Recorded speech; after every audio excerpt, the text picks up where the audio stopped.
Screen आपके पास share हो गई है and this is your skeletal system. Okay, so we are continuing the skull and facial and cranial bones. So cranial bone we have completed and we are continuing the facial bone. तो facial bone में जो हमने पढ़ा था आपको, maxilla we have completed, zygomatic bone हमने complete कर दी थी, मैंडिबल हमने कंप्लीट कर दिया था। इसके बाद हम आते हैं, देखिए नेजल बोन आपको पहले से ही पता है, which are the nasal bone, these are nasal bone. nasal bone मैंने आपको शायद बता दी थी, आई थिंक, है ना? Yes sir. Yes sir. ठीक है, तो नेजल बोन के बाद हम बात कर रहे थे वोमर बोन की। तो वोमर बोन देखो आपको इस तरह से आपको दिखाई देती है, ये इस तरह का वोमर बोन का स्ट्रक्चर है। तो ये वोमर बोन जो है मोस्टली किससे कनेक्टेड होती है? इथमोइड, इथमोइड बोन जो है इथमोइड बोन से कनेक्टेड होती है। तो वोमर बोन इस तरह से आपको दिखाई दे रही है आपको स्क्रीन पे। Yes sir. Yes sir. Yes sir. Let's isolate the vomer bone. तो वोमर बोन का ये इंटीरियर सरफेस इस तरह से आपको दिखाई देता है। अगर आप बाहर से देखो तो बाहर से आपको वोमर बोन जो है बिल्कुल भी थोड़ी सी छोटी सी दिखाई देगी, लेकिन अब अगर आप इसको लंबाई में देखो तो आपको ये इस तरह से वोमर बोन दिखाई देती है। तो मोस्टली ये इथमोइड बोन से जुड़ी होती है इंटीरियर सरफेस में। ठीक है, और superiorly articulate with the perpendicular plate of the ethmoid bone. तो मोस्टली इथमोइड बोन से ये जुड़ी होती है और हार्ड पैलेट बनाती है ये हमारे नोज का। और स्पेशली जो सेप्टम है, सेप्टम का जो आगे का जो सरफेस है हमारा नेजल सेप्टम का, उसको बनाती है। ठीक है, तो इससे ज्यादा नेजल बोन का काम है नहीं। बस इस तरह से आपको इसका स्ट्रक्चर आपको इस तरह से दिखाई देगा, इंटीरियर एंड पोस्टीरियरली। समझ गए आप? Yes sir. Yes sir. ठीक है, ये है आपकी वोमर बोन। तो वोमर बोन में ऐसा कुछ बहुत ज्यादा होता नहीं है। इसके बाद वोमर बोन के बाद आते हैं हम पैलेटाइन बोन पे। तो वेयर इज पैलेटाइन बोन? तो अगर हम मैक्सिला को हाइड कर देते हैं तो हमें पैलेटाइन बोन दिखाई देने लगती है। तो दिस इज, सॉरी, ये इंफीरियर नेजल कॉन्का है और आपको पैलेटाइन बोन यहाँ मिल जाएगी। दिस, ये है पैलेटाइन बोन। तो पैलेटाइन बोन कितनी होती है? 2 होती है पैलेटाइन बोन। ये आपको दिखाई दे रही है? यस ये सर। Yes, आपके sir. ओरल जो ऑर्बिटल कैविटी है, ऑर्बिटल कैविटी से एक्सटेंड होके नीचे आपकी मैक्सिला से जुड़ती हुई और आपस में नीचे जस्ट वोमर बोन के नीचे ये आपकी जुड़ रही है। सही है, और एंटीरियरली ये मैक्सिला से जुड़ती है। तो ये पैलेटाइन बोन है। अगर हम पैलेटाइन बोन को आइसोलेट करके देखें तो ये आपको इस तरह से दिखाई देगी एंटीरियरली। अगर एंटीरियर सरफेस इसका देखेंगे तो पैलेटाइन बोन आपको एंटीरियरली ऐसे दिखाई देगी। अगर इसको लेटरल साइड में देखें तो लेटरल साइड में आपको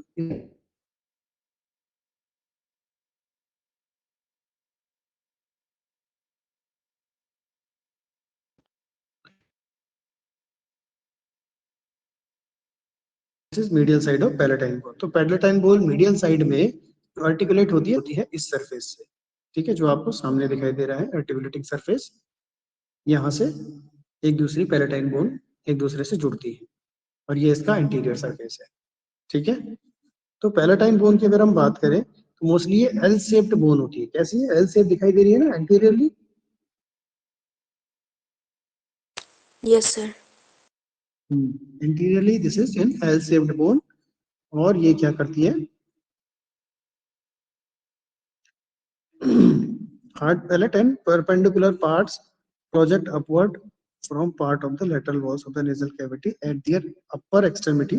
They form the part of orbital cavity. तो orbital cavity का भी ये पार्ट बनाती है। सीधी सीधी बात है, क्योंकि मैक्सिला से जुड़ रही है तो अपर ऑर्बिटल कैविटी का पार्ट बनाएगी। दूसरा, ये हमारे ये वाला जो सरफेस है इसका जो आपको एंटीरियरली यहाँ दिखाई दे रहा है, दिस इज, तो ये आपका ऑर्बिटल कैविटी का भी पार्ट बनाती है। ठीक है, तो ये पैलेटाइन बोन में इस तरह से है। और पैलेटाइन बोन में इससे ज्यादा कुछ बहुत खास है नहीं, ठीक है। और ये पोस्टीरियर पार्ट है पैलेटाइन बोन। तो जिसमें देखिए इसमें जितनी भी तरह के ये बहुत सारे छेद वगैरह दिखाई दे रहे हैं, सारी की सारी बोन में मोस्टली साइनसेस होते हैं। तो साइनसेस क्या होते हैं? बोन में छोटे छोटे होल्स होते हैं जिनकी ओपनिंग जो है, हाँ, जिन सब की ओपनिंग नेजल कैविटी में जाके खुलती है। और ये बोन को हल्का करने में, बोन का जो वेट है उसको रिड्यूस करते हैं। दूसरा जो हमारा साउंड है, रेजोनेंस, हमारे साउंड में रेजोनेंस क्रिएट करते हैं। कौन? जो बोन में बने हुए साइनसेस होते हैं वो सारे, ठीक है। अभी हम इसको आइसोलेट कर देते हैं, इसको हटा देते हैं। हटाने के बाद अब बात करते हैं कॉन्की की। तो this is conchae, inferior nasal conchae, and ये है नेजल कॉन्की है कौन सी? Inferior nasal conchae. And this is inferior, this is वो, ये भी है इंफीरियर नेजल कॉन्का, एक राइट है और एक लेफ्ट है। तो इंफीरियर नेजल कॉन्का कितने हो गए? दो दो हो गए इंफीरियर नेजल कॉन्का, एक राइट है और एक लेफ्ट है। तो इसको भी अगर आप इसको भी आइसोलेट करके देखें तो इसमें बहुत ज्यादा कुछ है नहीं। देखिए ये आपको इस तरह से दिखाई देगी जैसे बोन का कोई छोटा सा टुकड़ा पड़ा हुआ हो। तो इस तरह की अगर कोई बोन दिखाई दे ट्रायंगुलर शेप में, ठीक है, तो इसको हम सीधा सीधा क्या कहेंगे? नेजल कॉन्की। तो ये इंफीरियर नेजल कॉन्की है। तो इस तरह से आपको दिखाई देती है एंटीरियरली, ये इस तरह से दिखाई देती है। ये इसका लेटरल पार्ट है और ये इसका मीडियल पार्ट है, ठीक है। And this is the posterior part of the nasal conchae. समझ गए? तो नेजल कॉन्की का काम क्या है? इंफीरियर कॉन्की जो है, ये एक तो स्क्रॉल शेप्ड बोन होती है। स्क्रॉल शेप्ड मतलब जानते हो ना? स्क्रॉल जानते हो? स्क्रॉल, सर वो नो जो सर। पुराने टाइम में वो नहीं होता, फोल्ड करके खुलता है जिसपे लिखते हैं। हाँ राइट। तो उसी के जैसा आपको हल्का फुल्का लग रहा होगा, बहुत ज्यादा नहीं है उसके जैसा, लेकिन आपको थोड़ा थोड़ा उसके जैसा इसलिए लग रहा है क्योंकि ये इस तरह से बना होता है ट्रायंगुलर में। और नीचे इसका देखिए, ये अगर इसको ऐसे देखें तो ये एक स्क्रॉल बना हुआ है और ये खुलने वाला चैनल इसका बना हुआ है, राइट। तो ये स्क्रॉल शेप्ड बोन होती है मोस्टली, ठीक है। तो मोस्टली इसका काम क्या होता है? इसका काम होता है कि हमारी नेजल कैविटी का जो सरफेस एरिया है उसको बढ़ाना, ठीक है। तो नेजल कैविटी का सरफेस एरिया बढ़ाना होता है, और बढ़ाने के बाद ये क्या करते हैं कि जितनी भी नेजल कैविटी में हमारी एयर आती है, जो भी हम इंस्पायर्ड कर रहे हैं एयर, जो भी सांस हम ले रहे हैं अंदर, उस सांस को गर्म करने का काम करती है नेजल कॉन्की, और दूसरा उसको ह्यूमिडिफाई करने का काम करती है। तो क्योंकि सरफेस एरिया बढ़ जाएगा, तो सरफेस एरिया बढ़ेगा तो ज्यादा देर तक नेजल कैविटी में एयर रहेगी, और ज्यादा देर तक रहेगी तो सिंप्लीफाई है कि हमारी बॉडी हीट से वो वार्म होगी, और साथ में जो हमारा म्यूकस मेम्ब्रेन है उसकी ह्यूमिडिटी एयर ले लेगी, तो ह्यूमिडिफाई भी हो जाएगी और वार्म भी हो जाएगी। तो इसका मेन काम क्या है कि हमारी इंस्पायर एयर को ह्यूमिडिफाई करना, और दूसरा उसको वार्म रखना, ठीक है। तो ये आपकी नेजल कॉन्की का, इंफीरियर कॉन्की का काम है। इसके बाद देखिए मैंडिबल हमने आपको बता दिया था। मैंडिबल के बाद एक लास्ट बोन आती है फेशियल बोन में, वो आती है हायोइड बोन। कौन सी? ये है आपकी hyoid bone. Hyoid, hyoid bone. अब देखिए हायोइड बोन आपको दिखाई दे रही होगी, किसी भी दूसरी बोन से इसका आर्टिकुलेशन नहीं है। दिखाई दे रही है ना आपको हायोइड बोन? Yes sir. तो किसी भी दूसरी बोन से डायरेक्टली ये आर्टिकुलेट नहीं होती है। ये तो इसलिए ये हायोइड बोन जो है ये फ्री होती है, लेकिन ये सारे बोन्स जो लिगामेंट और मसल्स से जाके जुड़ी हुई होती है। तो अब देखिए ये किस किस से जुड़ती है। सबसे पहली बात तो है, ये दिख रहा है आपका हायोइड बोन दिख रहा है, और यहाँ पे आपको स्टीलॉइड प्रोसेस दिख रहा होगा। दिस इज, ये स्टीलॉइड प्रोसेस दिख रहा है आपको? Yes sir. तो ये स्टीलॉइड प्रोसेस किसका पार्ट है? टेम्पोरल का। टेम्पोरल बोन का पार्ट है। तो टेम्पोरल बोन्स के स्टीलॉइड प्रोसेस से डायरेक्टली एक लिगामेंट जाके निकलता है और वो सीधा हायोइड बोन तक चला जाता है, ठीक है, और हायोइड बोन को आपस में बांध के रखता है। तो स्टीलॉइड प्रोसेस का ये काम है, और हायोइड बोन से ही ये जाके जुड़ा हुआ होता है, ठीक है। अगर इसको हम आइसोलेट करें तो this is an hyoid bone. तब हायोइड बोन का ये पार्ट देखिए, ठीक है। तो हायोइड बोन में मोस्टली क्या होता है कि isolated horse shoe shaped bone होती है ये। एक तो आइसोलेटेड होती है सबसे पहली बात, किसी भी बोन से अटैच नहीं होती है। दूसरा, ये क्या होती है, हॉर्स शू शेप्ड बोन होती है। हॉर्स शू शेप्ड बोन है ना, घोड़े की नाल की तरह दिखाई दे रही है ये आपको। Yes, sir. Yes sir. ऐसे ही घोड़े की नाल होती है ना, तो हॉर्स शू शेप्ड बोन है ये, घोड़े की नाल की तरह ये बोन है, और इसे बोलते हैं हायोइड बोन। मोस्टली क्या होती है, ये सॉफ्ट टिश्यू से बाइंड होती है ये, ठीक है, किसकी, जो हमारे नेक में जो सॉफ्ट टिश्यू होते हैं उनसे बाइंड होती है, और जस्ट अबव द लैरिंग्स, जो हमारा लैरिंग्स होता है, रेस्पिरेटरी सिस्टम आपने पढ़ा होगा, पढ़ा है, रेस्पिरेटरी सिस्टम चल रहा है ना आपका, Yes, sir. Yes sir. तो आपको पता है लैरिंग्स कहाँ पर है, तो लैरिंग्स के जस्ट अबव हायोइड बोन होती है, ठीक है, and below the mandible, mandible के नीचे और लैरिंग्स के ऊपर, वहां पर आपकी हायोइड बोन होती है। तो it does not articulate with any other bone, किसी भी बोन से ये आर्टिकुलेट नहीं होती, पहली बात।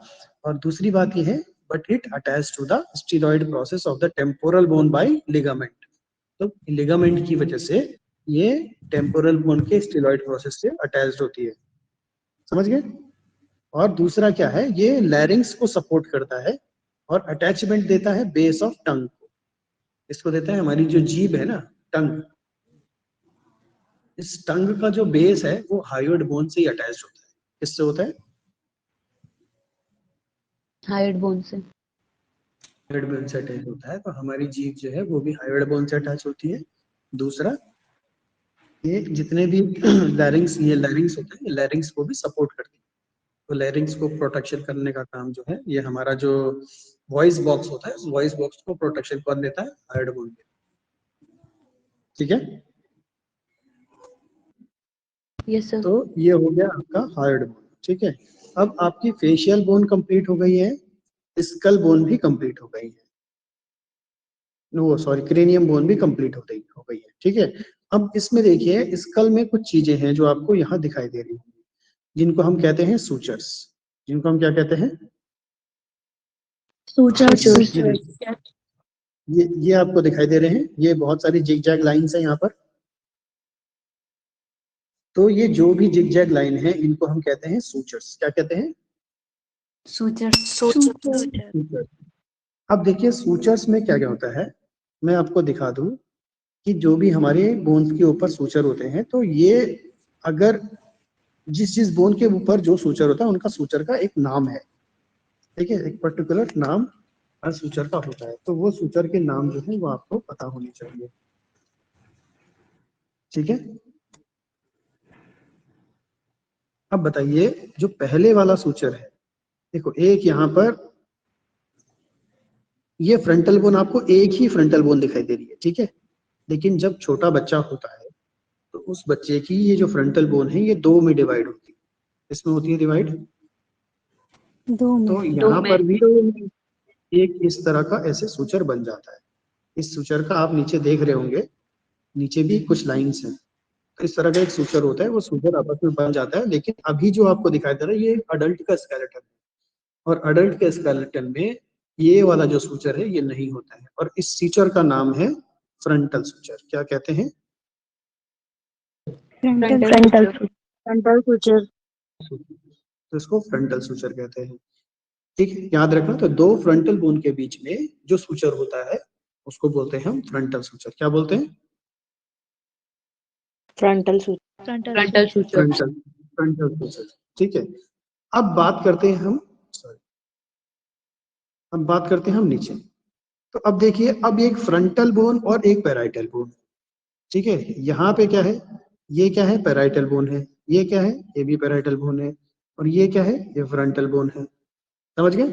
तो फ्रंटल बोन जो है दो पैराइटल बोन के बीच में सूचर बना रहे हैं, तो ये फ्रंटो पैराइटल सूचर जो है इसका नाम क्या होता है, sir coronal suture. Coronal suture, good. तो ये वाला जो सूचर है इसको हम क्या कहेंगे,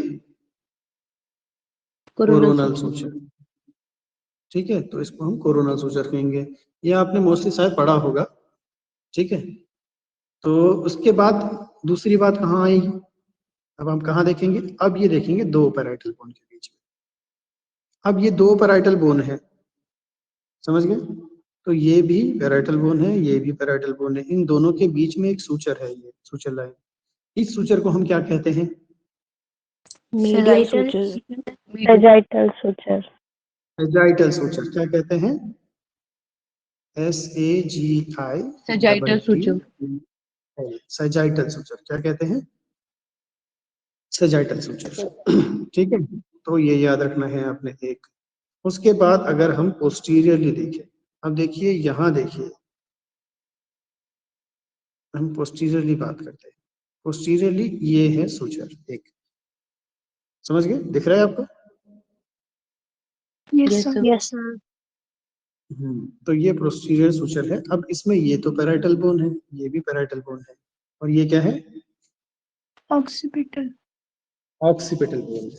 तो दो पैराइटल बोन के बीच में और एक ऑक्सीपिटल बोन के बीच में जो सूचर बनते हैं, उन सूचर को हम क्या कहते हैं? ये वाला जो सूचर है, लैम्डोइडल। क्या कहते हैं? लैम्डोइडल, DAL। क्या कहते हैं? लैम्डोइडल सूचर। समझ गए? तो इतने सूचर आपको याद रखने हैं जो इंपॉर्टेंट सूचर है। वैसे तो सूचर बहुत तरह के होते हैं, देखिए यहाँ टेम्पोरल और पैराइटल और फ्रंटल के बीच में भी सूचर बने हुए हैं, तो इसको मोस्टली हम टेम्पोरोपैराइटल सूचर और टेम्पोरोफ्रंटल सूचर भी कहते हैं, इनके भी नाम है, लेकिन ये इतने इंपॉर्टेंट नहीं है। इतने इंपॉर्टेंट जो इंपॉर्टेंट सूचर है वो आपको याद रखने हैं, ठीक है? अब इसके बाद आता है, सूचर के बाद आते हैं फॉन्टेनेले। क्या बातें हैं? फॉन्टेनेले। फॉन्टेनेले सुना है आपने? No sir. MELLAE, ये है फॉन्टेनेले। ठीक है, अब फॉन्टेनेले जो है ये क्या होता है?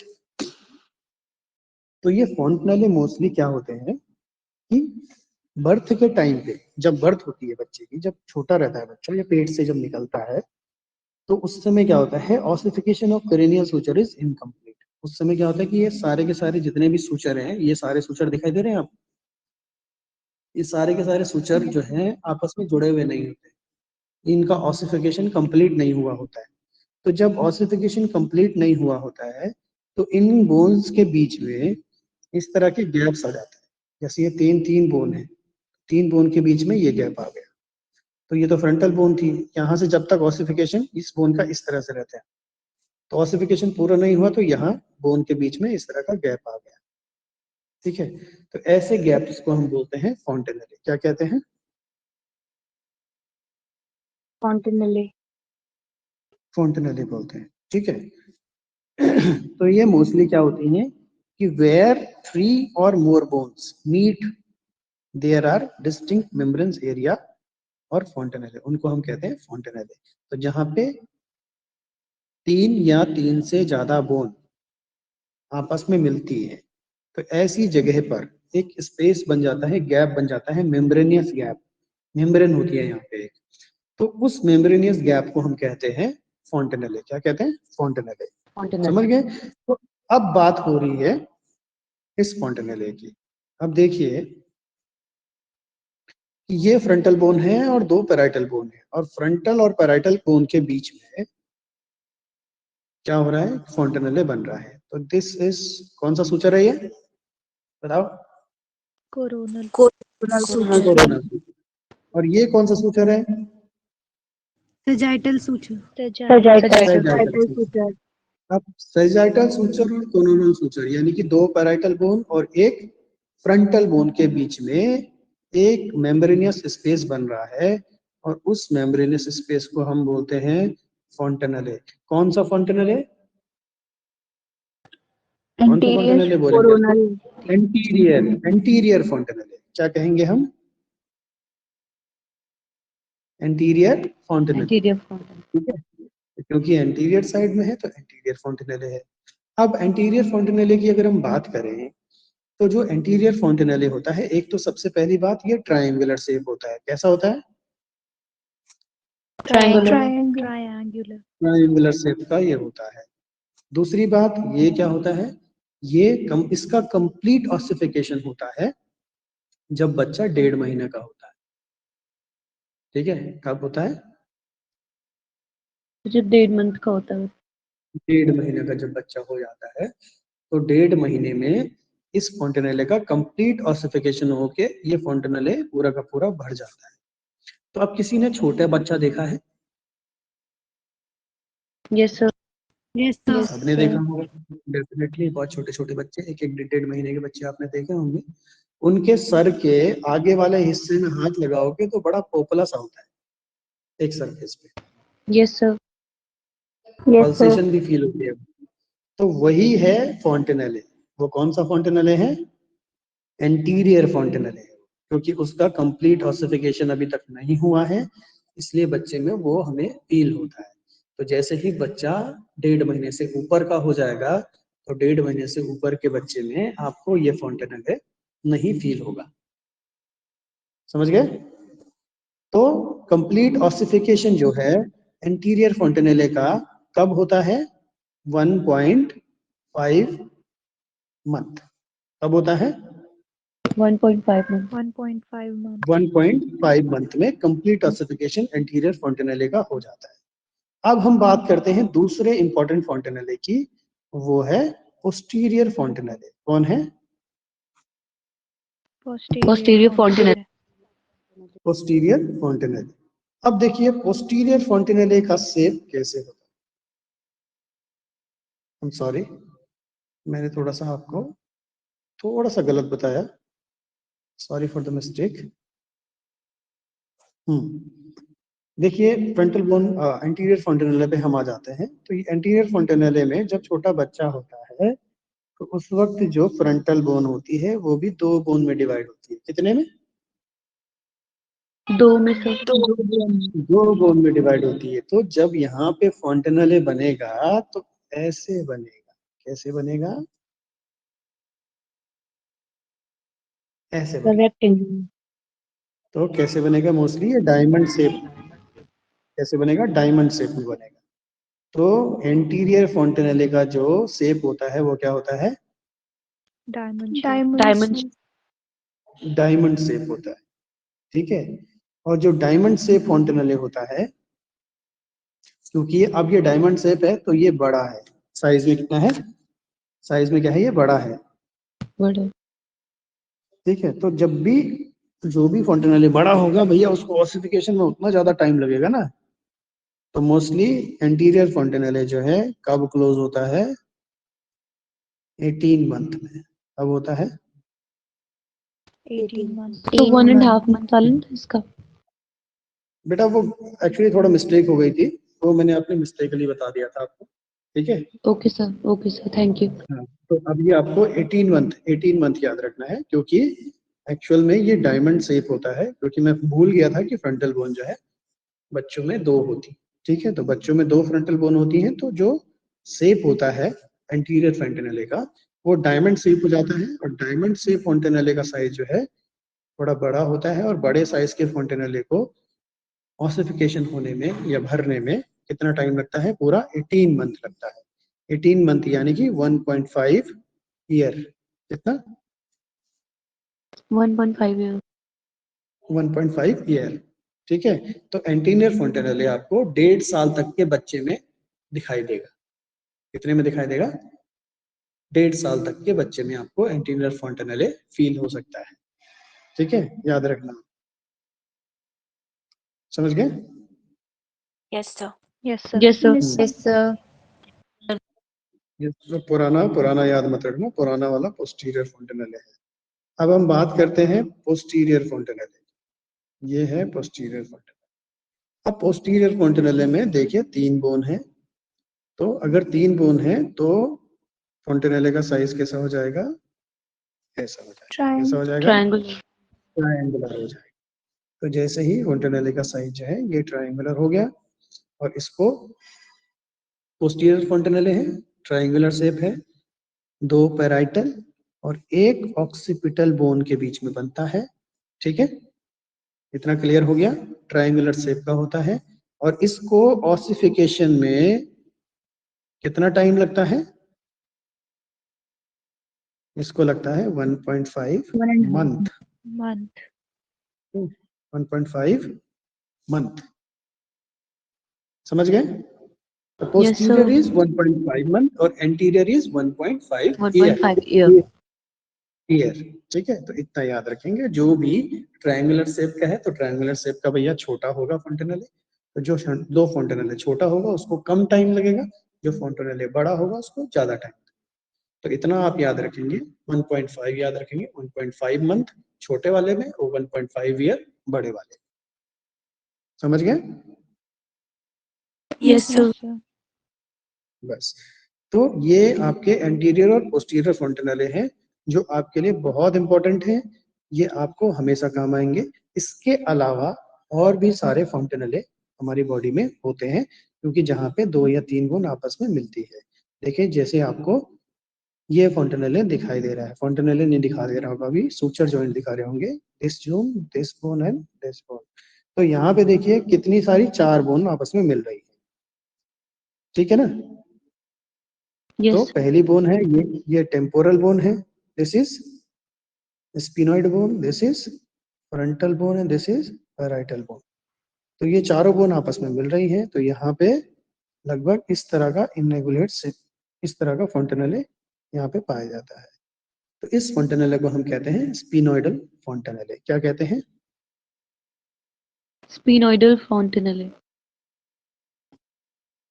स्पिनोइडल फोंटेनेले, क्योंकि ये स्पिनोइड बोन के पास में होता है, दैट्स व्हाई इसको हम स्पिनोइडल फोंटेनेले कहते हैं। ठीक है, याद है? Yes, sir. ठीक है, तो इसमें ऐसा कुछ बहुत ज्यादा नहीं है एज सच, ये बाद में अपने आप ही ऑसिफिकेशन हो जाता है, इसका कोई प्रॉपर टाइम ऑसिफिकेशन का नहीं है। ठीक है, इसके बाद अगर हम देखें तो दूसरा फोंटेनेले आता है यहाँ पर।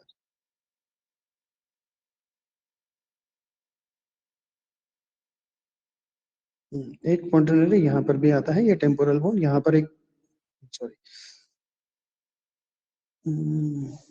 यहाँ पर एक फोंटेनेले बनता है और इस फोंटेनेले को हम कहते हैं मस्टॉइड फोंटेनेले। क्या कहते हैं? मस्टॉइड फोंटेनेले, क्योंकि उस वक्त जो है टेम्पोरल बोन और मस्टॉइड वाला जो पार्ट है वो फ्यूज्ड नहीं होता है, अलग अलग होती है। तो टेम्पोरल बोन और मस्टॉइड बोन दोनों अलग अलग होती है, बाद में वो टेम्पोरल और मस्टॉइड एक ही मिल जाती है, तो फिर उसको हम टेम्पोरल बोन कह देते हैं। ठीक है, तो यहाँ पर जो ऑसिफिकेशन होगा इसको हम मस्टॉइड फोंटेनेले कहेंगे। क्या कहेंगे? Mastoid fontanelle. मस्टॉइड फोंटेनेले। ठीक है, तो एंटीरियर फोंटेनल हो गया, ठीक है, एक हो गया एंटीरियर फोंटेनेले, एक हो गया पोस्टीरियर फोंटेनेले। और मस्टॉइड फोंटेनेले कितने होंगे? So 2. So 2. दो। ठीक है, एक लेफ्ट साइड में होगा और एक राइट साइड में होगा। ऐसे ही स्पिनोइडल फोंटेनेले जो यहाँ बन रहा था, इस स्पिनोइडल फोंटेनेले भी, ये भी साइज में कितने होंगे, नंबर में कितने होंगे? 2। कितने होंगे? 2. 2। तो टोटल मिला के हमारे स्कल में कितने फोंटेनेले हो गए? 6. So 6. तो 6 फोंटेनेले हो गए और ये 6 फोंटेनेले आपको लिखने होते हैं। तो कम से कम आपको, आप एंटीरियर और पोस्टीरियर फोंटेनेले को डिटेल में लिख देंगे तो काफी हो जाएगा, क्योंकि वही सबसे ज्यादा इंपॉर्टेंट है, बाकी जो फोंटेनेले हैं ये इतने काम नहीं आते। ठीक है, क्योंकि जब बच्चा पैदा होता है, जब डिलीवरी होती है, लेबर होता है, उस वक्त ये फोंटेनेले बहुत ज्यादा काम आते हैं, या पेडियाट्रिक्स जब हम पढ़ेंगे तब भी आपको ये फोंटेनेले बहुत काम आने वाले हैं, इसलिए आपको ये याद रखना है। ठीक है, तो मैंने आपको सूचर बताया, सूचर में आपको फ्रंटल सूचर बताया, कोरोनल सूचर बताया, लैम्डोइडल और सेजाइटल सूचर। ठीक है, ये सब बताया। उसके बाद बताया आपको फोंटेनेले, फोंटेनेले में एंटीरियर फोंटेनेले हो गया, पोस्टीरियर फोंटेनेले हो गया, स्पिनोइडल फोंटेनेले एंड मैस्टोइड फोंटेनेले। तो ये 6 तरह के फोंटेनेले हैं, वो मैंने आपको बताया। ठीक, अब एंटीरियर फोंटेनेले मैंने आपको बता दिया था, कब कब इसका कंप्लीट ऑसिफिकेशन होता है एंटीरियर फोंटेनेले का? 18 months. So 1.5 year. 18 मंथ या 1.5 ईयर। और पोस्टीरियर फोंटेनेले का 1.5 मंथ। 1.5. Month. ठीक है, एंटीरियर फोंटेनेले का जो शेप होता है वो क्या होता है? डायमंड शेप का होता है, और पोस्टीरियर फोंटेनेले का शेप जो होता है वो Triangular. ट्रायंगल। ठीक है, इतना याद हो गया?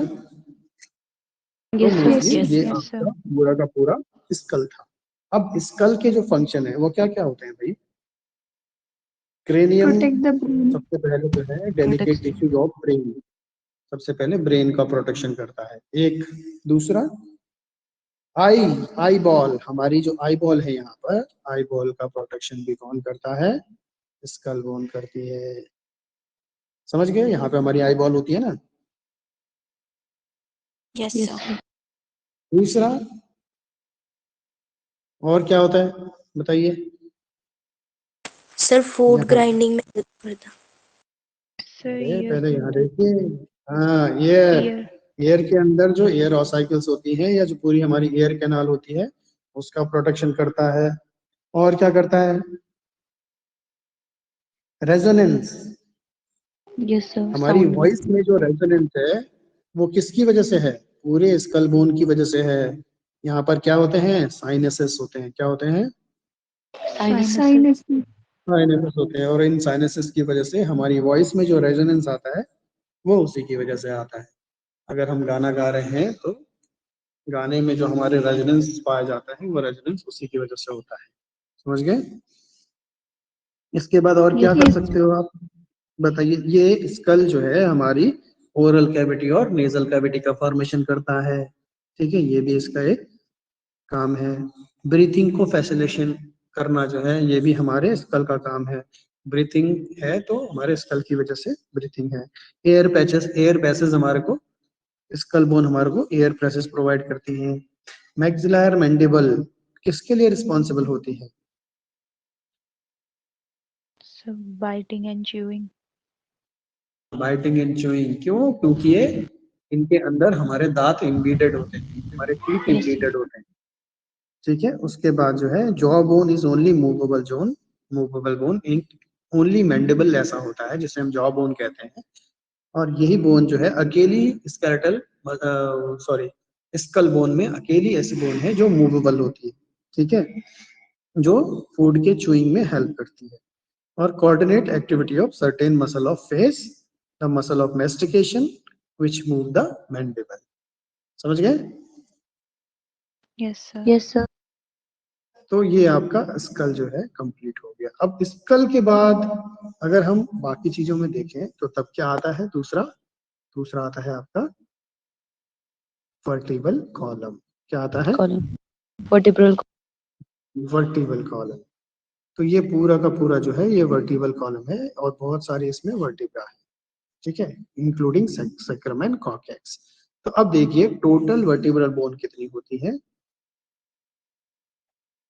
So 33. 26. 30।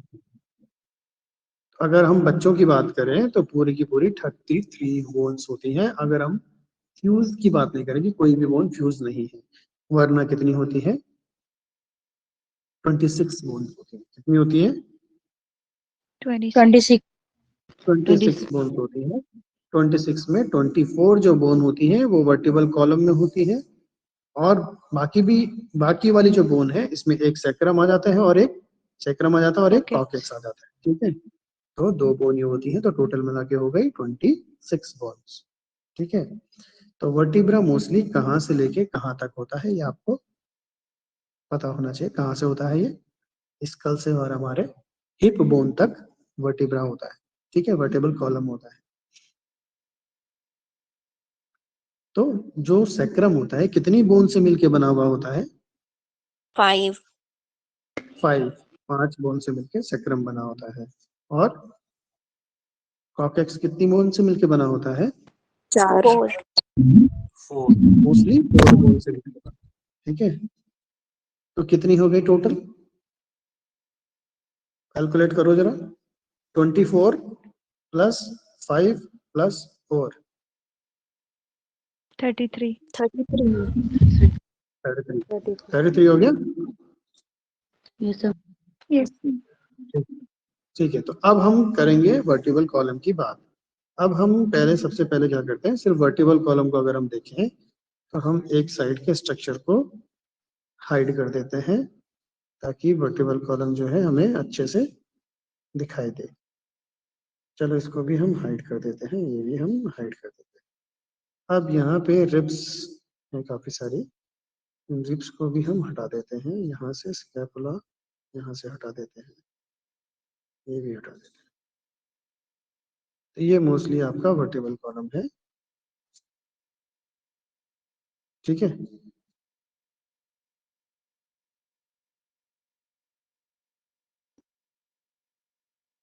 ये आपका वर्टिबल कॉलम ये दिखाई दे रहा है। अगर हम इसको और बड़ा करें, हम यहाँ से स्कल पूरा हटा देते हैं। पूरा स्कल कैसे हटेगा, चलो इसको हटा।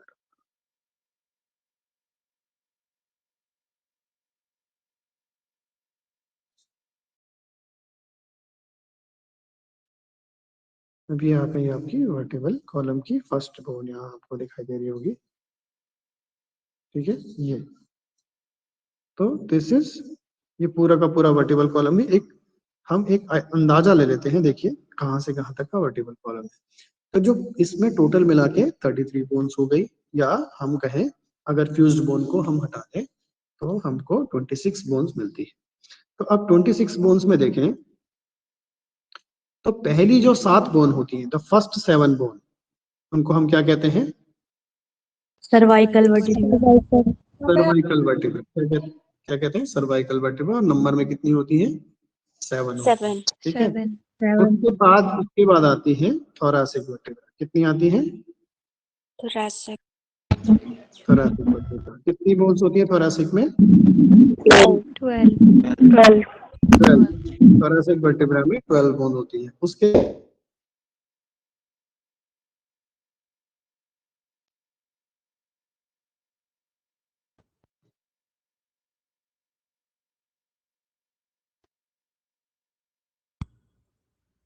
स्टूडेंट, आपको मेरी आवाज सुनाई दे रही है? yes sir Yes sir. सुनाई दे रही है। ठीक है, सॉरी फॉर डिस्टर्बेंस।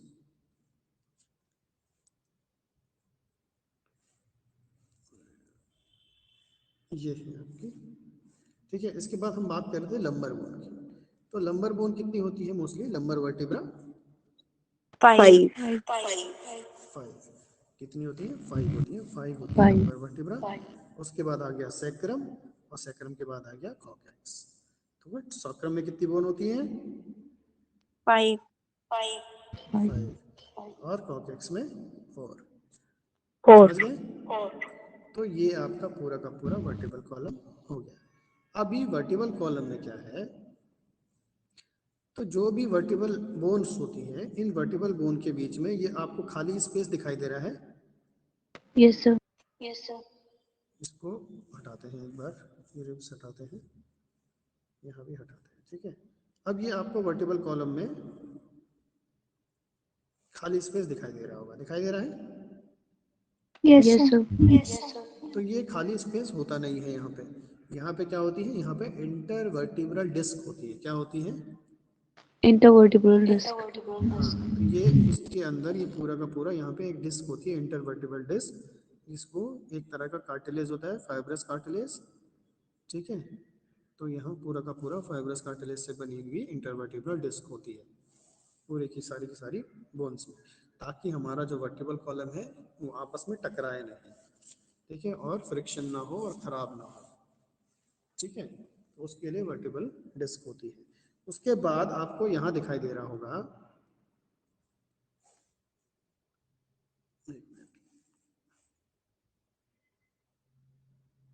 अच्छा इनको हटाना पड़ेगा।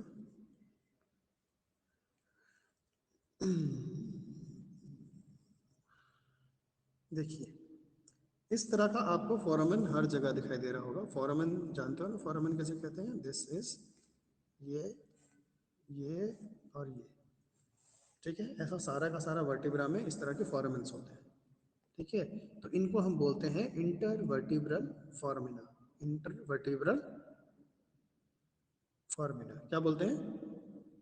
Intervertebral foramina. हाँ, इंटरवर्टिब्रल फोरामिना बोलते हैं। और इन इंटरवर्टिब्रल फोरामिना से जितनी भी हमारी स्पाइनल नर्व्स होती हैं, वो स्पाइनल नर्व्स बाहर निकलती हैं।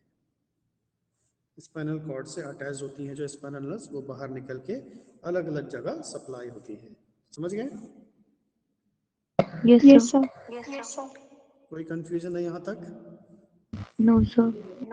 तो अब इस वर्टिबल कॉलम को, इसको अलग से देखा जाए तो यहाँ भी इस साइड भी आपको इसी तरह से वर्टिबल कॉलम में यहाँ फोरामिना दिखाई दे रहे होंगे, ठीक है। तो ये सारे के सारे फोरामिना जो है, इनसे स्पाइनल जो नर्व्स होती हैं, स्पाइनल नर्व्स निकलती हैं, समझ गए। तो इस तरह से हमारे सारी की सारी मोस्टली सारी की सारी वर्टिबल कॉलम इस तरह से बनी होती है। अगर हम वर्टिबल कॉलम का पोस्टीरियर सरफेस देखें, ये तो ये पोस्टीरियर सरफेस में इसमें वर्टिबल कॉलम में कुछ स्पाइन्स होते हैं, देखिए स्पाइन दिख रहे हैं, Yes, sir. ये इस तरह के स्पाइन है। हर वर्टिबल डिस्क में या हर वर्टिबल बोन में इस तरह के स्पाइन दिखाई दे रहे हैं। तो इन स्पाइन्स को हम क्या कहते हैं, स्पाइनस प्रोसेस इनका नाम है। क्या बोलते हैं? Spinous process. स्पाइनस प्रोसेस, ठीक है। और इसमें अब अगर मान लीजिए हम एक वर्टिब्रा को अलग निकालते हैं, तो एक सर वर्टिब्रा को हम अलग, देखिए, हाँ जी बताइए। सर आपकी आवाज बहुत हल्की आ रही है। अच्छा, आवाज हल्की आ रही है, एक मिनट है, बहुत कम आ रही है क्या? Yes sir sir. वॉइस तो में बहुत कुछ कम भी आ नहीं रही है। रही। सर हम क्या हो लोग रहा कुछ है? बोल रहे हैं, हम रिपीट हो रहा है सब कॉल। अच्छा, एक्चुअली मेरा पास हेडफोन नहीं है, इसलिए आपका बोला हुआ रिपीट हो रहा है। सर अब आ रही है? अब आ रही है आपको? No sir. Yes sir. तो फिर वो अपना अपना नेटवर्क का प्रॉब्लम है यार आप लोगों का, ठीक है। वो आपका नेटवर्क अलग होगा, किसी को आ रही है किसी को नहीं आ रही है, तो मेरे नेटवर्क का प्रॉब्लम नहीं है, ठीक है। अभी कोई बात नहीं, आप रिकॉर्डिंग में देख लीजिएगा, रिकॉर्डिंग में अगर मेरे नेटवर्क का प्रॉब्लम नहीं होगा तो रिकॉर्डिंग आपको क्लियर मिलेगी, ठीक है। तो जो भी चीज़ समझना है वो उसमें आप रिकॉर्डिंग में भी देख सकते हैं। Yes sir. तो अब हम ये वर्टिबल कॉलम, अब देखिए वर्टिबल कॉलम का सबसे पहले आप शेप देखिए, तो ये किस तरह से शेप है बताइए।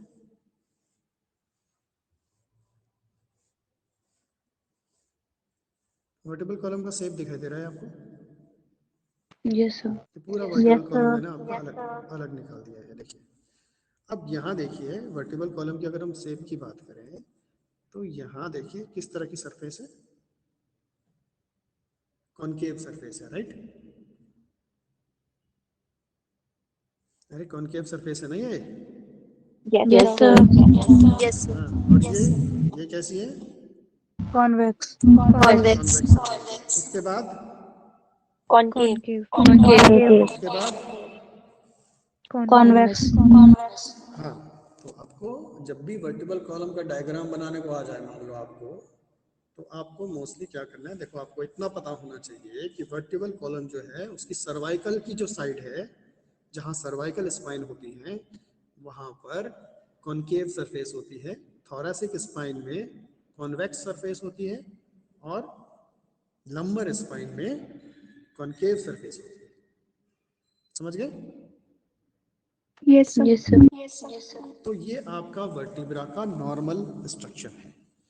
तो इतनी सरफेस होनी चाहिए, इतनी ही, मतलब इससे ज़्यादा भी नहीं होना चाहिए। पता चल रहा, अगर वर्टिबल कॉलम का कॉन्वेक्स सरफेस इतना हो तो गड़बड़ हो जाएगा, या फिर इतना हो तो भी गड़बड़ हो जाएगा, समझ रहे हो? Yes sir. तो ये वर्टिबल कॉलम का आपका पूरा का पूरा सरफेस है। अब हम देखें भैया वर्टिब्रा को देखेंगे, अगर हम पहली वर्टिब्रा को देखेंगे, तो first vertebra is Atlas. Atlas. तो देखिए यहाँ फर्स्ट वर्टिब्रा जो है वो ये है, इसको बोलते हैं हम एटलस। तो एटलस किससे होती है भैया सिचुएटेड, किससे कनेक्टेड होती है एटलस? Occipital bone. स्कल से। ऑक्सीपिटल बोन के कौन से पार्ट से? फोरामन मैग्नम। फोरामन मैग्नम, ठीक है, बिल्कुल। फोरामन मैग्नम पे होती है, इसको हम जस्ट आइसोलेट कर देते हैं। तो ये आपकी एटलस जो है इस तरह से आपको एटलस दिखाई देगी, ठीक है। अगर हम इसका सुपीरियर सरफेस देखें, तो सुपीरियर सरफेस में आपको एटलस इस तरह से दिखाई देगी। अब इसमें जो है इस एरिया को हम कहते हैं, ये वाला जो एरिया है इसको हम क्या कहेंगे, वर्टिबल फोरामन। क्या बोलेंगे? वर्टिबल फोरामन, क्या कहेंगे? वर्टिब्रल फोरामन। बिल्कुल, अब छेद हो गया कहीं, भाई फोरामेन बोलोगे जरूर, और वर्टिब्रा का है तो वर्टिब्रल फोरामेन बोल दो, बात खत्म। ठीक है, अब एटलस की खासियत ये है कि एटलस में बॉडी नहीं होगी यहाँ पे। ठीक है, इसमें इस वाली साइड को, ये जो सरफेस है इसको क्या कहते हैं?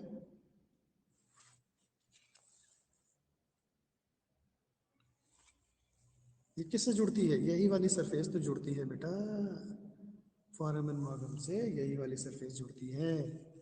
ठीक है, अगर हम इसको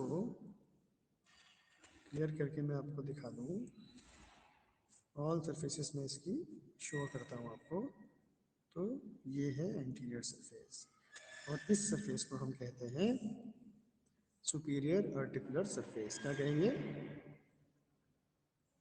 superior articular articular surface, superior articular surface. ठीक है, तो आर्टिकुलर का मतलब, क्योंकि ये जॉइंट हो रही है दूसरी बोन से, तो जो भी जॉइंट होगी वो आर्टिकुलर सरफेस ही होगी, और ऊपर की साइड है तो सुपीरियर आर्टिकुलर सरफेस। समझ गए? सर अब आपकी इसमें वॉइस देखिए, फिर से कम आ रही है। कोई बात नहीं बेटा, रिकॉर्डिंग में देख लेना। ठीक है, अब इन चीज़ों का मैं कुछ नहीं कर पाता, क्योंकि ये सारी चीज़ें जो हैं, ये वर्टिबल फोरामेन है, दिस इज वर्टिबल फोरामेन, जो मैंने आपको पहले बताया था, वर्टिबल फोरामेन। ठीक है, उसके बाद अगर दूसरी बात करें, ये वर्टिबल कैनाल या वर्टिबल फोरामेन दोनों एक ही चीज़ है। ठीक है, अब मैंने आपको यहाँ बताया था ये वाला पार्ट, तो ये वाला पार्ट क्या था? ट्रांसवर्स फोरामेन इसे कहते हैं। क्या कहते हैं? ट्रांसवर्स फोरामन। ट्रांसवर्स फोरामेन कहते हैं। ठीक है, अगर मैं बात करूँ इस वाले की, ये तो ट्रांसवर्स फोरामेन है, और एक फोरामेन ये होता है, यहाँ से मैंने, यहाँ से जितनी आपकी स्पाइनल नर्व से वो जाके निकलती है। देखिए, ये वाला जो सरफेस है, इस सरफेस को हम लेटरल मास कहते हैं, तो कोई दिक्कत नहीं है। और ये वाला जो पॉइंट है, ये पोस्टीरियर ट्यूबरकल, तो ये पोस्टीरियर ट्यूबरकल है। ये सारी की सारी बोन्स में, सारी की सारी वर्टेब्रल कॉलम में ये ट्यूबरकल होता है। स्पाइनस प्रोसेस भी हम इसे कहते हैं। तो बाकी नीचे वाली जो बोन होते हैं उसमें ये ट्यूबरकल जो है ये लंबा हो जाता है, और एटलस में ये ट्यूबरकल छोटा रहता है। ठीक है, एटलस में इसे वो ट्यूबरकल कहते हैं, और जो बाकी नीचे वाली बोन है उसमें प्रोसेस कहते हैं, स्पाइनस प्रोसेस, क्योंकि ये थोड़ा लंबा हो जाता है। जब लंबा हो गया तो स्पाइनस प्रोसेस कहाँ कहेंगे, और जब छोटा रहा तो ट्यूबरकल कहेंगे। समझ गए? Yes sir. ठीक है, और ये वाली जो सरफेस है, सॉरी, इसको हम ट्रांसवर्स प्रोसेस, ये ट्रांसवर्स प्रोसेस हो गई, और ट्रांसवर्स प्रोसेस के अंदर जो है ट्रांसवर्स फोरामेन हो गए। ठीक है, तो ये आपकी पहली एटलस बोन है। तो अब हम वापस जाते हैं। वापस जाने के लिए हम हायरार्की पे जाएंगे। ये है वर्टिकल कॉलम स्पाइन, तो ये आपको पूरा का पूरा वर्टिकल कॉलम यहाँ दिखाई दे रहा है। ठीक है, तो इसी तरह से सारी की सारी जो वर्टिब्रा होती है, वो इसी तरह से सारी की सारी वर्टिब्रा होती है। और जो ये बीच का जो स्पेस है, अगर मैं इसको हटा दूँ, मैं आपको इसको इंटीरियरली दिखाता हूँ। देखिए, अगर हम इस तरह से वर्टिबल कॉलम को सुपीरियरली देखेंगे, तो इसमें एक कैनाल है, एक गुफा की तरह दिखाई दे रहा है ना आपको, ये वाला पार्ट यस सर। दिखाई दे रहा है। तो यहाँ से होके हमारी स्पाइनल कॉर्ड जाती है। कहाँ जाती है? ये स्पाइनल कॉर्ड है, इसके अंदर से हमारी स्पाइनल कॉर्ड जाती है, और पूरी की पूरी नीचे तक, कहाँ तक होती है? लंबर वर्टिब्रा तक हमारी सारी की सारी स्पाइनल कॉर्ड होती है। थोड़ी बहुत सैक्रम में भी चली जाती है कभी कभार। ठीक है, तो ये हमारी स्पाइनल कॉर्ड हो गई। तो मोस्टली वर्टिबल कॉलम का काम क्या क्या है? मोस्टली अगर हम पहली की बात करें, तो पहली जो सर्वाइकल बोन कितनी होती है? 7 7। तो सर्वाइकल बोन होती है 7। तो इन वर्टिबल बोन का नाम क्या होता है? वर्टिबल बोन का नाम हम कैसे लिखते हैं फिर? पता है किसी को? C1 C3,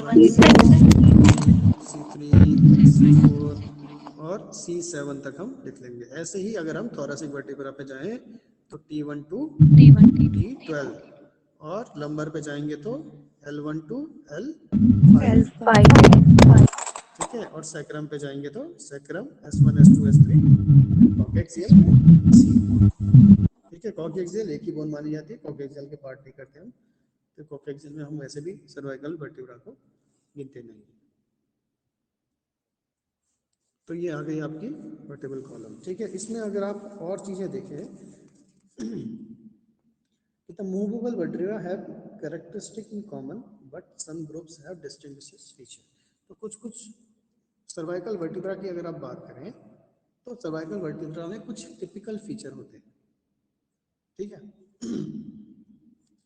एक तो भैया जितनी भी सर्वाइकल वर्टिब्रा होती हैं उसमें ट्रांसवर्स फोरामेन होता है, जैसे मैंने आपको बताया था, क्या बताया था, ये जितनी भी सर्वाइकल वर्टिब्रा होती हैं सारी की सारी सर्वाइकल वर्टिब्रा में क्या होता है, सबसे पहले ट्रांसवर्स ये फोरामिना। ये है ट्रांसवर्स फोरामिना। तो ये ट्रांसवर्स फोरामिना सारी की सारी सर्वाइकल वर्टिब्रा में होता है, समझ गए? Yes sir. तो सबसे पहली बात ट्रांसवर्स वो सर्वाइकल वर्टिब्रा का एक ये रीजन है। उसके बाद अगर हम दूसरी बोन को, पहली बोन तो हमने देख ली थी, दूसरी बोन में थोड़ा सा हम नीचे की तरफ जाते हैं, बस वो आइसोलेट करते हैं, तो ये आपको ये दिखाई दे रही होगी, ठीक है। तो इसमें जो ट्रांसवर्स, इसमें जो है, इसमें भी इस प्रोसेस को हम क्या कहेंगे, बिफिल्ड स्पाइन हम इसे कहते हैं। क्या कहते हैं?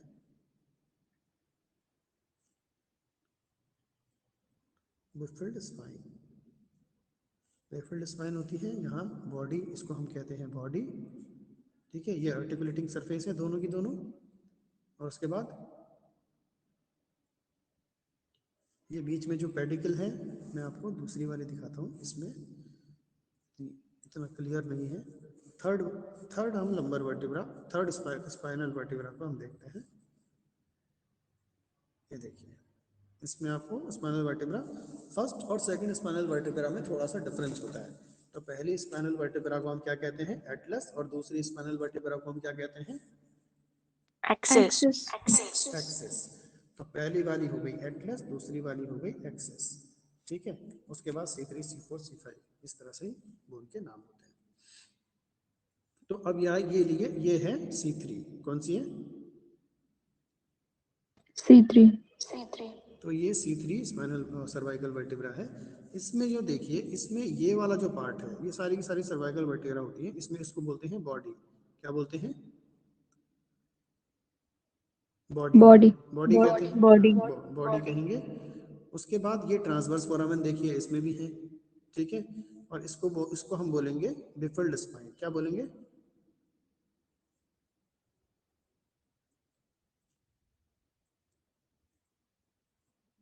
बिफिड स्पाइन, ठीक है। इसको हम क्या कहेंगे, बिफिड स्पाइन कहेंगे। ये वाला पोर्शन ये है लैमिला, ठीक है, और ये आर्टिकुलर सरफेस हो गई इसकी भी, ठीक है। तो यही, और ये बीच में जो क्या हो गया, ये क्या हो गया, वर्टिब्रल फोरामेन, ठीक है, वर्टिब्रल फोरामेन, समझ गए? सर ठीक है। तो ये आपकी वर्टिब्रल कॉलम की C3 वर्टिब्रा हो गई। ऐसे ही C3 से C7 तक ऐसे ही बोन होती है। तो the seventh cervical vertebra C7 is also known as vertebral prominence. क्या कहते हैं? 1 2 3 4 5 6 7। तो ये जो 7 बोन है, 7th bone of cervical vertebra कौन सी है? ये C7 है, समझ गए? तो इस C7 को हम क्या कहते हैं? Vertebra prominence. क्या कहते हैं? वर्टिब्रा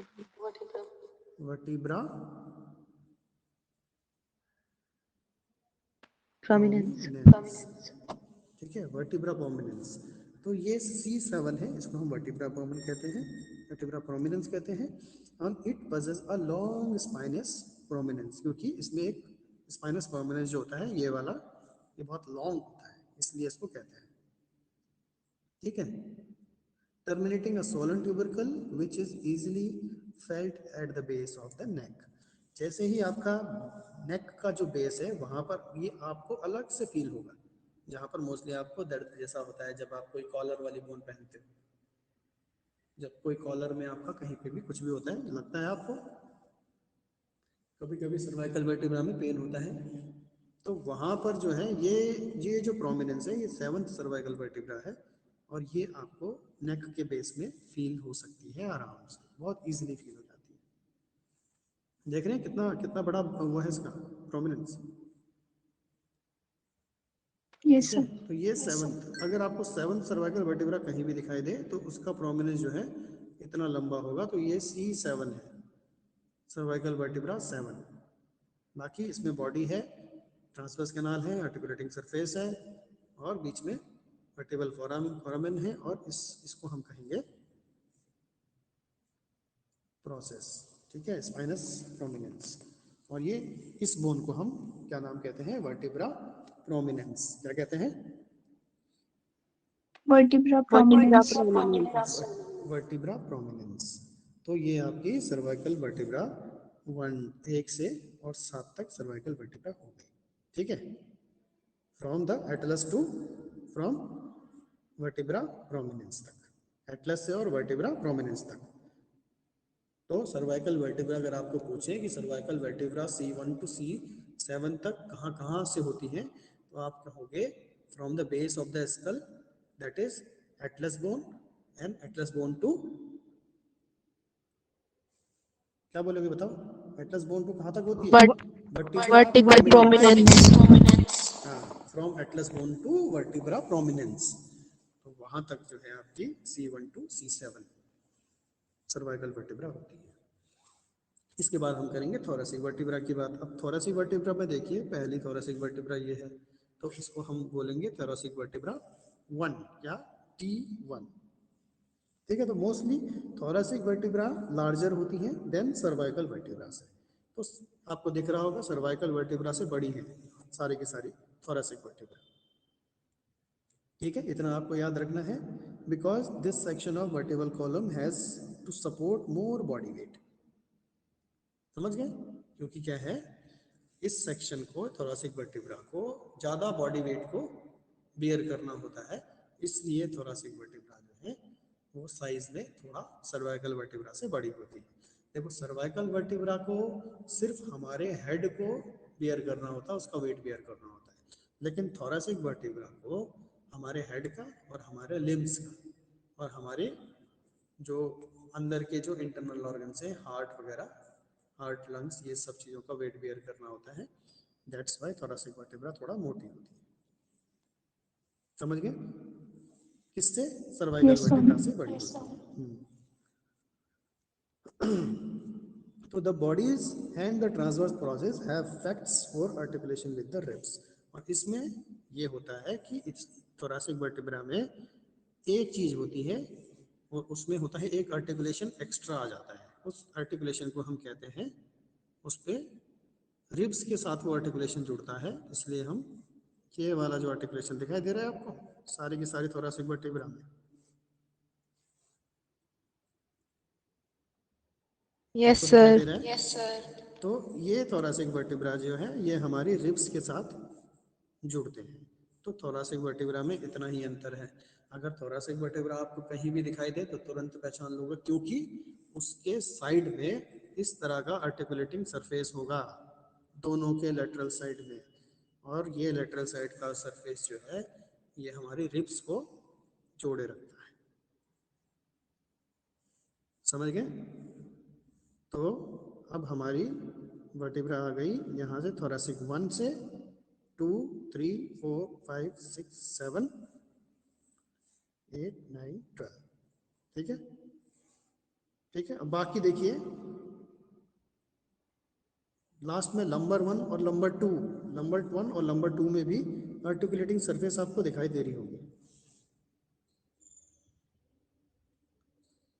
दिखाई दे रही है? Yes, sir.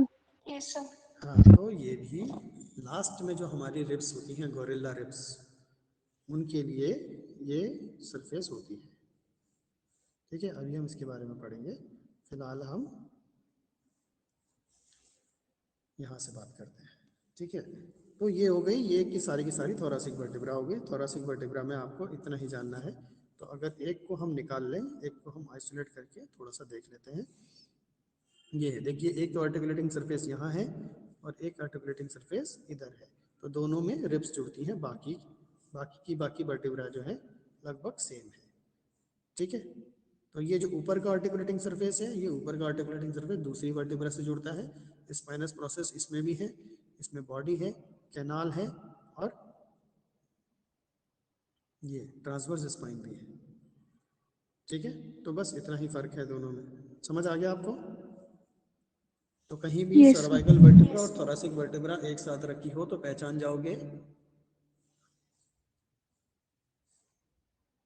Yes sir. पहचान जाओगे ना? Yes, Yes, sir.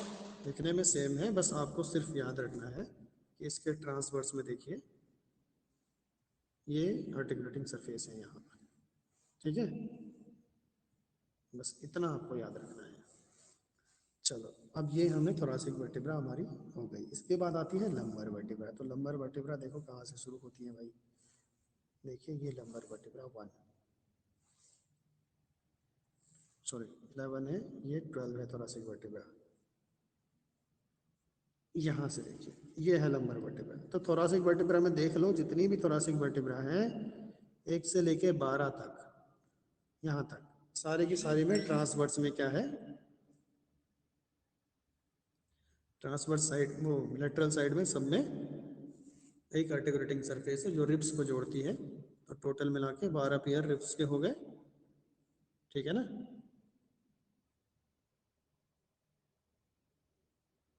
आपको मेरी आवाज आ रही है बच्चों?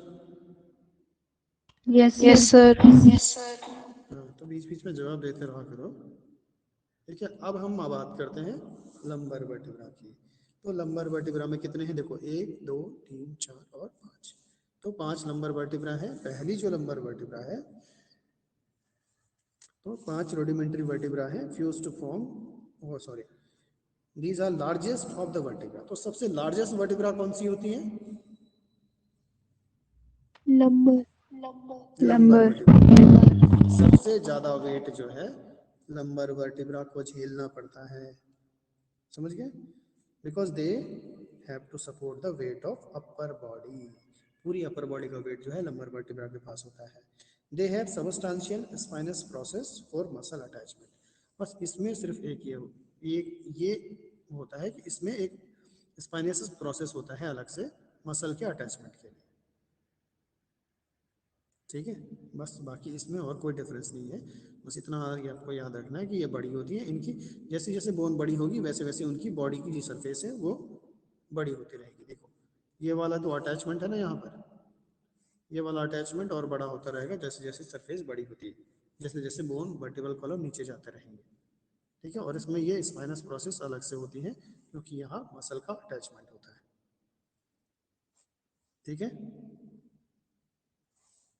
Yes sir. Yes, sir. ठीक है। तो अब ये हो गई आपकी सारी की सारी थोरासिक वर्टिब्रा कंप्लीट हो गई, लंबर वर्टिब्रा हो गई। इसके बाद आता है आपका सैक्रम। तो दिस इज योर सैक्रम। ठीक है, अब आपको सैक्रम ही एंटीरियरली, पोस्टीरियरली और सारी साइड से आपको सैक्रम दिखाई दे रहा है। तो sacrum it consist of 5 rudimentary vertebra fuse to form a triangular और वेज शेप्ड बोन। तो ट्रायंगुलर बोन है ना, ये ट्रायंगुलर दिखाई दे रहा है। Yes, sir. ठीक है, with a concave anterior surface. तो एंटीरियर सरफेस क्या है? ये देखो, ये इसका एंटीरियर सरफेस है और ये कॉनकेव है। कैसा है?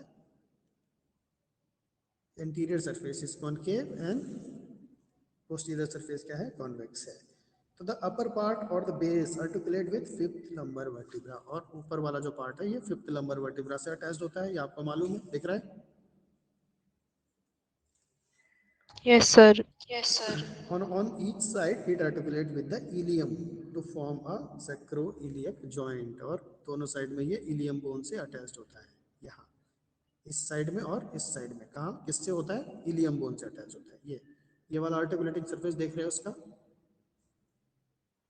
अगर मैं Yes, sir. Yes, sir. ओहो सॉरी,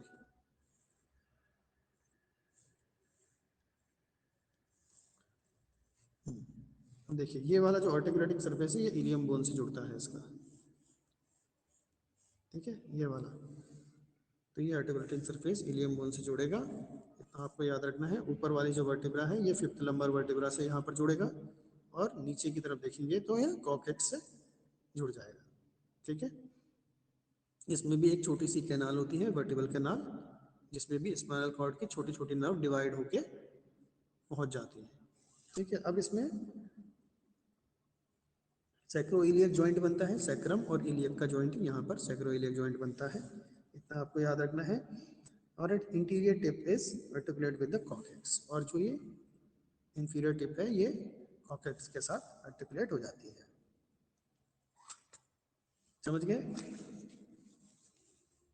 Yes, sir. जितने भी ये नीचे आपको ये छेद इसमें दिखाई दे रहे होंगे, ये वाले, तो अगर हम बात करें तो ये वाली जो है ये है S1 यहाँ पर, ये है S2, ये है S3, S4, S5, समझ गए? ये आपस में फ्यूज Yes, हो sir. रखी है। Yes, sir.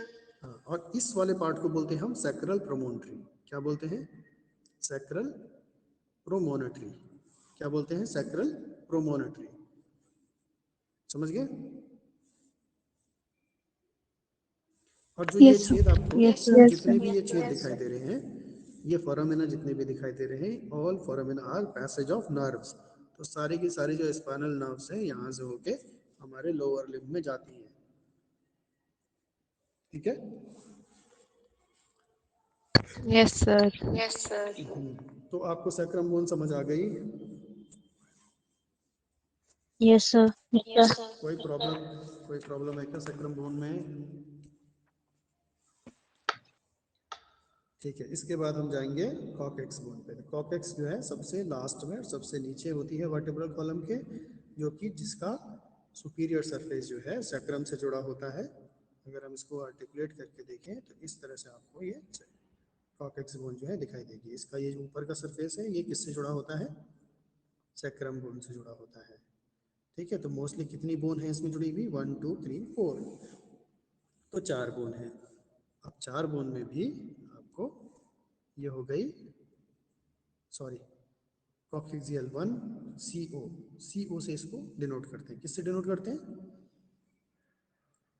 CO. CO1, CO2, CO3 and CO4, ठीक है। तो ये 4 कॉक्सियल बोन होती हैं और इसको पूरा कॉकेक्स कहते हैं, समझ गए? तो मोस्टली क्या होता है ये कॉकेक्स, ये एक वेस्टिजियल ऑर्गन है, याद है आपको? Tailbone. जब हम बंदर हुआ करते थे, जब हम क्या हुआ करते थे? Bandar. जब हम बंदर हुआ करते थे और हमारी पूंछ हुआ करती थी, तब यही बोन जो है हमारी पूंछ बनती थी उस वक्त, समझ गए? तो इसको Yes, टेल sir. हमारी पूंछ है ये। तो coccyx this consist of 4 terminal vertebra fused to form a very small triangular bone होती है ये भी, and the broad base of which articulate with the tip of sacrum से होती है, समझ गए? Yes. Yes, sir. Yes, sir. तो ये है आपका पूरा वर्टिबल कॉलम। पूरे वर्टिबल कॉलम में किसी को कोई भी कंफ्यूजन हो तो बता सकता है? No, sir. No, sir. ठीक है, समझ आ गया सबको? Yes, sir. Yes, sir. ठीक है, कोई कंफ्यूजन तो नहीं है ना? No, sir. No, sir. तो चलिए बताइए, पहली बोन का नाम बताइए। Atlas. Atlas. सेकंड बोन का नाम बताइए। Axis. एक्सिस। सर्वाइकल 7 का नाम बताइए। Vertebra prominence. Vertebra prominent. Prominence. Lumbar thoracic bone कितनी होती हैं? 12. क्या डिफरेंस होता है थोरासिक बोन में और सर्वाइकल बोन में? वो सुन बड़ी के नीचे जो ट्रांसवर्स सरफेस पे क्या होता है? Articulation with ribs. और दूसरा लार्जर देन सर्वाइकल वर्टिब्रा, ठीक है, सर्वाइकल वर्टिब्रा से बड़ी होती है। अब अगर हम लंबर की बात करें तो लंबर वर्टिब्रा कितनी होती है? 5. 5 लंबर वर्टिब्रा होती है। What is the difference between lumbar vertebra and other vertebras? So largest vertebra. Largest vertebra of the body, ठीक है, क्योंकि पूरा का पूरा अपर बॉडी का वेट लंबर वर्टिब्रा के ऊपर आता है। अब बात करेंगे सैक्रम। सैक्रम में कितनी बोन फ्यूज्ड होती है? 5. 5. 5 होती है। तो इनको किस चीज से डिनोट करते हैं? S1 to S5. Sacrum 1 to 5, S1 to S5, ठीक है, हाँ सही है। ठीक है, इसके बाद कॉकेक्स बोन आती है। तो कॉकेक्स में कितनी बोन फ्यूज होती हैं? 4. 4 होती है। गुड। और किस चीज से डिनोट करते हैं कॉकेक्स बोन को? तो C1 to C4 होती है। समझ गए? ट्रायंगुलर शेप होती है सर दोनों, सैक्रम भी और कॉकेक्स भी, ठीक है। तो वर्टिबल कॉलम आपका कंप्लीट हो गया, ठीक। टाइम कितना है बेटा बताओ? सर टाइम हो गया सर 3:11 हो रहा है। कितना हो गया? अच्छा ओके, ठीक है। तो वर्टिबल कॉलम को आप रिवाइज कर लेना। फिर वर्टिबल कॉलम कंप्लीट होने के बाद अब हम पढ़ेंगे कौन सा? Okay sir. एक्सियल स्केलेटन के बाद क्या आ जाता है? Appendicular skeleton. और क्या क्या चीजें छूट गई बताइए?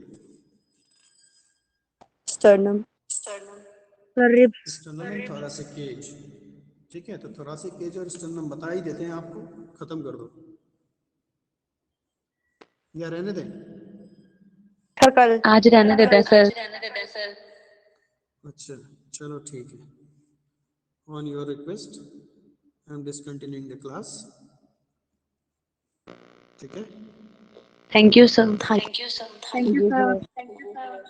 ठीक है, इसके बाद आप रिपीट कर लेना इसको। तो सारी की सारी चीज़ें याद रखना, जितनी भी मैंने चीज़ें पढ़ाई हैं सारी की सारी आप रिवाइज करते रहना, क्योंकि जैसे ही स्केलेटल सिस्टम की यूनिट खत्म होगी I will take the test, ठीक है। Okay sir. Okay sir. तो सभी ओके लोग सर। कहीं पे किसी को कोई भी समझना आए तो आप मुझे बता सकते हैं, ठीक है। और होप सो आप लोगों की ऑफलाइन क्लास जल्दी शुरू होने वाली है। तो जैसे ही शुरू होंगी तो आपको इन्फॉर्म कर दिया जाएगा। Then we will take your class in offline, ठीक है। Yes sir. Okay sir. Thank you sir. Okay, thank you all of you. Have a good day ahead. Thank you sir.